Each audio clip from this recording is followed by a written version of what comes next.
এই তো পেয়ে গেছ তো। বাবা কি সুন্দর রং হয়েছে, পুরো নিখুঁত আম দেখুন। আর এই যে কটা আছে এটা দেখুন। ঘরে চলো, ঘরে চলো, এটা দেখে নি, তাড়াতাড়ি করো, ঘরে চলো। এটা কি পেকেছে দেখো। প্রত্যেক দিনের মতো আজকেও সকালবেলা উঠে যতটুকু পেরেছি বাড়ির বাসি কাজবাজ গুছিয়ে নিয়ে স্কুলে যাওয়ার জন্য রওনা হয়েছে। তা আজকে আমাকে এগিয়ে দিতে যাচ্ছে ও, সাইকেল নিয়ে আজকে যাচ্ছে না, আজকে বাইকে করে এগিয়ে দিয়ে আসবে এখানে। আর এই ফাঁকে আপনাদেরকে একবার স্কুলটা একটু ঘুরিয়ে দেখাবো। তো চলুন যাওয়া যাক, এমনিতেই দেরি হয়ে যাচ্ছে অনেকটা। বাড়ি থেকে বেরিয়ে এখন আমরা এই যে যাচ্ছি সমবায়ের পথের যে রাস্তা, এই রাস্তা দিয়েই গিয়ে ভেতরের গলির মধ্যে দিয়ে চলে যাই। রাস্তার অবস্থা খুব খারাপ। এদিকে আমি বাইকে বসে এক হাতে ফোন আর এক হাতে আমার ডিম সবজির ব্যাগ।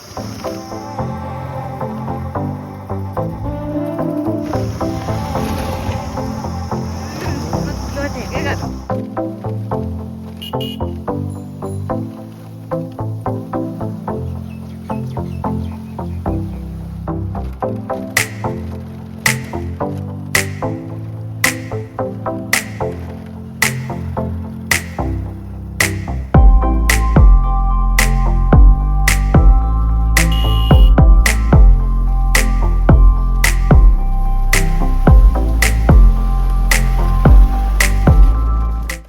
রাস্তা কিন্তু শুরু হয়ে গেছে এইখান দিয়েই, এর একটু আগে থেকে।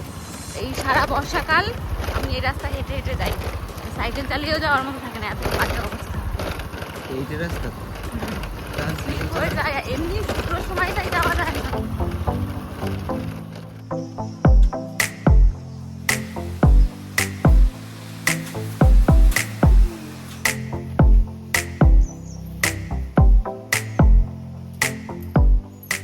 এই যে আমার স্কুল, এইখানেই কাজ বাজ করি আমি প্রতিদিন। কালকে এখানে একটা ক্যাম্প আছে, তারই একটু আয়োজন টায়োজন হচ্ছে। কালকে সব পাড়ার 30 বছরের ঊর্ধ্বে যারা আছেন তাদের সব সুগার প্রেশার আরও এছাড়া অন্যান্য কিছু ব্লাড টেস্ট হবে, তারই আয়োজন কালকে হবে। গোছানো আছে আমার আজকে এই সব দিক দিয়ে। তো আপাতত আমার যে কাজ বাজগুলো আছে সেগুলো কমপ্লিট করি, তারপরে সময় হলে আবার স্কুল বন্ধ করে তারপরে বাড়ির দিকে যাব।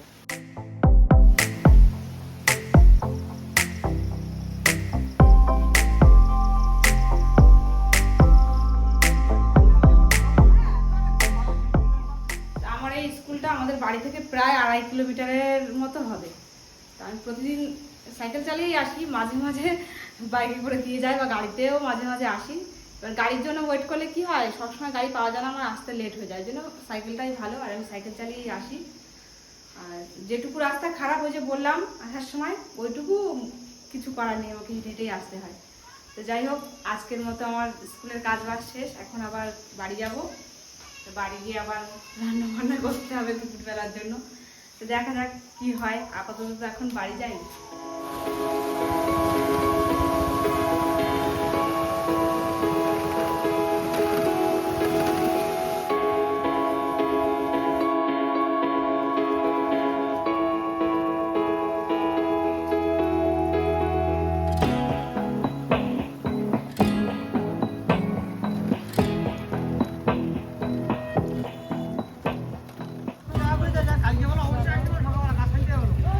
কালো কালো মাথা, এগুলো কি মাছ? মাছ পছন্দ হয়নি তাই এখন মাংস নেওয়া লাগছে। বাজারে যা মাছ দেখে পছন্দ হচ্ছে না। স্কুলের পথে তো একটু বাজারে চলে গেছিলাম মাছ নেব করে। তা বাজারে গিয়ে তো যা অবস্থা দেখলাম মাছের, মাছ আর পছন্দ হলো না, ওই জন্য একটু মাংস নিয়ে একবারে বাড়ি চলে এসেছি। যতদিন না নদী আমাদের এদিকে খুলছে ততদিন এরকম হবে। সেই মাংসটাই এখন রান্না বান্না করছি, আর কিছু ভাজাভুজিও হয়েছে, এই দিয়ে দুপুরবেলা খাওয়া দাওয়া হবে। আর এখন বাড়িতে বন্ধুরা এই কয়েকদিন খুব কাজ বাজ যাচ্ছে। আমাদের এই পেছনগুলো দেখে কিছু বুঝতে পারছেন, এখানে কিছু গাছপালা ছিল, সেগুলো কালকে কাটা হয়েছে। সেই কালকে সকাল থেকে আমরা সবাই খুব কাজ করছি, এই ডালপালা টানা, এখান থেকে ওখানে সরানো, এইসব নিয়ে। তা এগুলো এখনো পরিষ্কার হয়নি, কিছু কিছু গাছের গুঁড়ি রয়েছে, সেগুলো আমরা সরাতে পারবো না লোক না ডাক। ঘরের পেছনে গাছগুলো প্রত্যেক বছর ঝড় বৃষ্টি আসলে ভেঙে চুরে চালের ওপর পড়ে, অনেক অ্যালবেস্টার ফেটেছে, যার কারণে বাচ্চা কাচ্চা নিয়ে থাকি তো বাড়ির মধ্যে, ভয় করে আমার ভীষণ ঝড় বৃষ্টির। তো ওই জন্য এগুলো কেটে এই বছর পরিষ্কার করা হয়েছে। আজকে অন্য কোনো কিছু দিয়ে না, আমি নর্মালি যেরকম ভাবে বাড়িতে মাংস রান্না হয় সেরকম ভাবে রান্না করছি। তা হাতে ফোড়নের তা নিয়ে গুছাই নিয়ে বসে রয়েছে, হাওয়া দিচ্ছে, হাওয়ায় উড়ে যাচ্ছে, তেজপাতাটা উড়ে উনুনের মধ্যে ঢুকে গেছে। এইসব গাছের সঙ্গে আরেকটা খেজুর গাছও কাটা হয়েছে, সেটা হচ্ছে আমাদের খালের ভিতর পড়ে রয়েছে। ওই খেজুর গাছটা বিকেলবেলা ছালাবো, মানে খেজুরের মাটি বার করার জন্য। খেজুর গাছ নারকেল গাছের মাটি খেতে কিন্তু দারুণ লাগে, তাহলে ছালাও বিকালবেলা তাড়াতাড়ি করে। বাইরের ঘরে বসে আর খাইনি, ওইখানে যা হাওয়া হচ্ছে আর দূরে উড়ে আসছে ওর সঙ্গে, বসলে আমার থালা ঠালাই কেন উড়িয়ে নিয়ে চলে যায় ঝড়ের চোটে, তাই জন্য ঘরে চলে এসেছি। দুপুরে খাবার এখন ভেন্ডি আলু ভাজা, আমের চাটনি আর পোলট্রি মাংস। এই যে সেই খেজুর গাছ যেটা খালের মধ্যে পড়ে আছে, এখান থেকেই কাটা হয়েছে আর খালের মধ্যে পড়ে আছে। এই খেজুর গাছটাতে খেজুরও হতো না কোনোদিনও, আর রসের জন্য কোনো দিন কাটা হয়নি আজ পর্যন্ত। পাতা তো কোনো সময় ঝোড়া হয়নি, পুরো ঝাপ হয়ে গেছে একদম।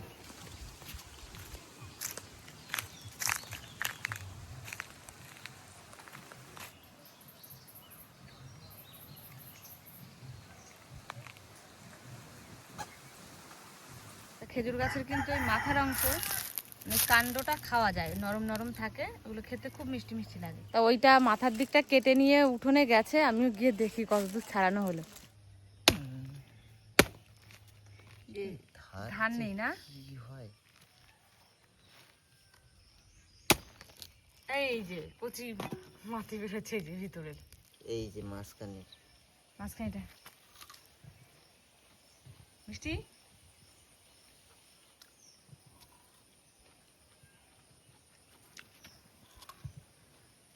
কত কিছু খাওয়া যায় তাই না, গাছ ব্যাট দিয়ে খাই নিচ্ছি আমরা।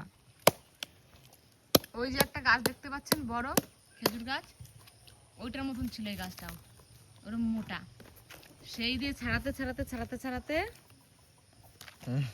এই এসেছে। কামড়াও কামড়াও কামড়াও, খাচ্ছে হেভি, কিন্তু অনেক বেশি পরিমাণে খাওয়া কিন্তু একদম ভালো না, পেট ব্যথা করে মাঝে মাঝে অনেকের, যদিও আমাদের কখনো করেনি। শক্ততা খেলে পেট ব্যথা করে। শক্ততা এখন তো সেইভাবে মানে খাওয়াই হয় না, এখনকার বাচ্চা কাচ্চারা অনেকে জানেই না যে খেজুর গাছের এসব মাটি ফাতি খাওয়া যায় বা কিছু। আমরা যখন ছোট ছিলাম ঠাকুরদার কাছে খালি বায়না কথা হতো, খেজুর গাছ কাটো মাটি খাবো। বন্ধুরা যে কি টেস্ট, নরম হয়ে গেছে একদম, এর ভেঙে। আরে ভাই এটা দাও আমারে, এটা না দাও। এই খাওয়া তুমি, তোরা খাওয়া যাবে তো, কারণ ওই মাথাটা তো সব খাওয়া যাবে, তো গুঁড়ো। এই যে এটাও ভালো, এটাও আর ভেতরের দিকে যত যাবে ততটা বেশি টেস্টি।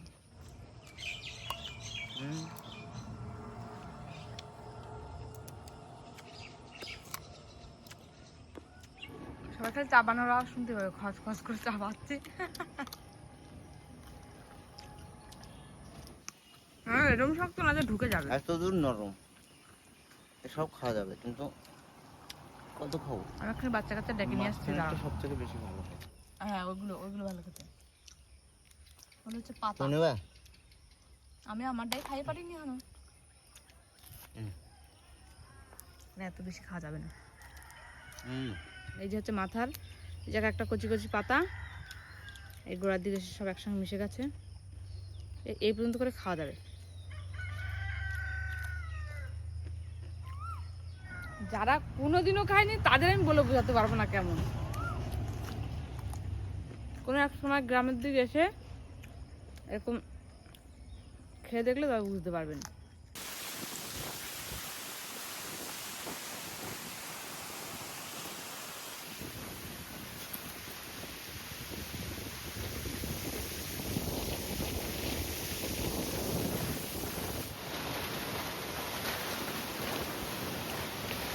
কি জোরে হাওয়া বইছে, আমাদের এখানে কিন্তু গাছ কটা কাটা হয়ে গেছে বলে বোঝা যাচ্ছে না। বাগানে চলো আম কটা তুলে নিয়েছি, নাই থাকবে না, ঝড়ে সব পড়ে যাবে। পড়ে যাক, না নিজে হাতে অন্তত একটা আম তুলবো, আসো।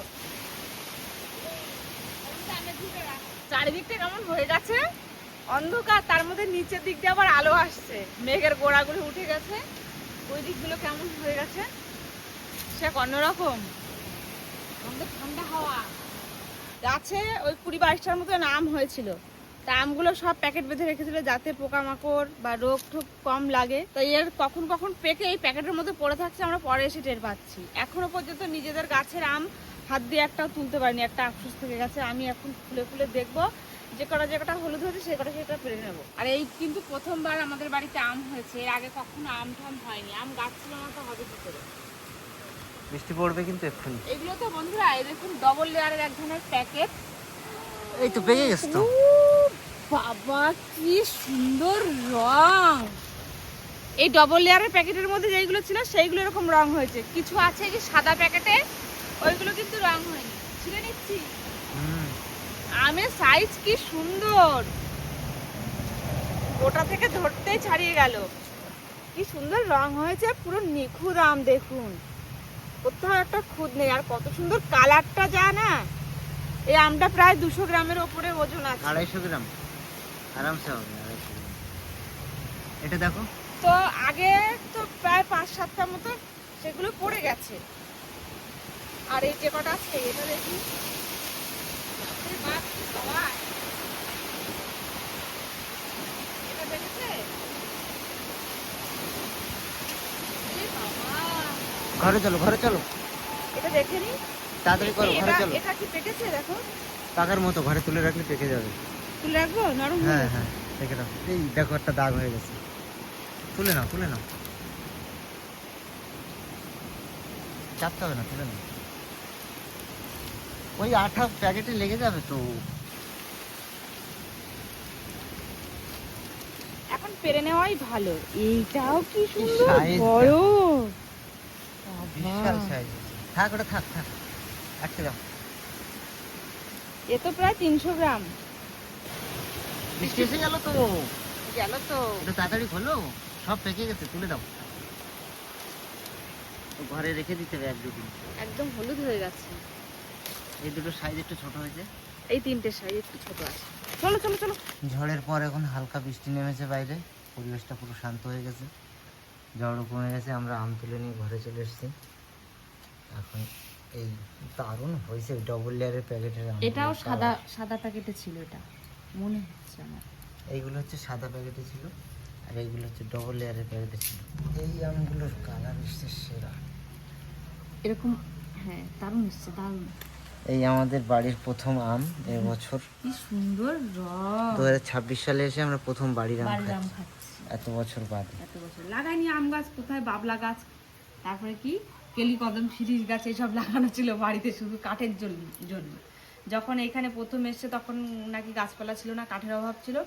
তো ওই সব বর্ষার সময় দানা টানা ওইসব পুঁতে রাখতো, ওইসব গাছ বেরোতো, বেরিয়ে বাড়ি পুরো অন্ধকার, ফলের গাছ ছিল না কোনো।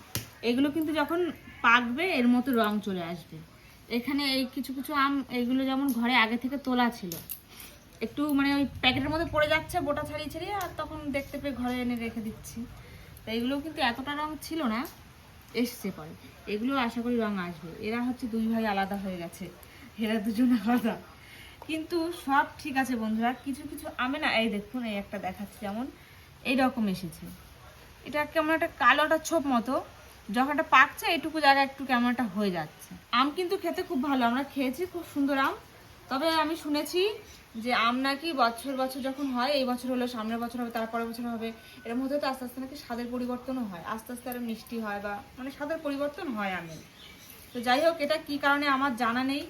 ক্যালসিয়ামের অভাবে হতে পারে, তারপরে ফাঙ্গাস লাগতে পারে, বা আরো অন্য কোনো কারণে হতে পারে। আমরা কিন্তু এতে কিচ্ছু দেইনি, না কোনো সার ওষুধ, না গোড়ায় কোনো খাবারের অভাবে হতে পারে, আবার রোগের জন্য হতে পারে, কি যা আমার জানা নেই। যদি আপনারা কেউ জেনে থাকেন অবশ্যই কিন্তু আমাদেরকে জানাবেন, তাহলে এর পরের বছর সেটা ট্রাই করবো।